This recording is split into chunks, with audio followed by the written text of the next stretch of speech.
অসম কেবিনেটে এটা সিদ্ধান্ত লৈছে যে যিকোনো এজন কনষ্টেবলে চাকৰি জীৱনত 8 বছৰৰ মূৰে মূৰে 3টাকৈ কম্পালসৰি তেওঁ প্ৰমোশন পাব।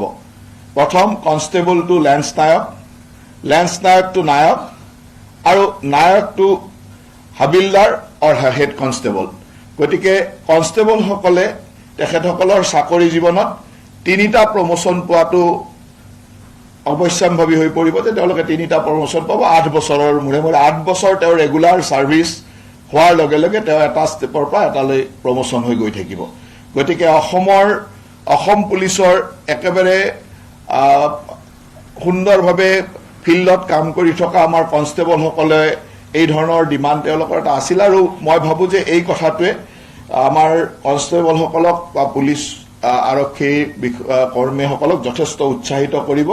গতিকে মই এই সিদ্ধান্তটো আজি আমাৰ কেবিনেটত লোৱা হৈছে।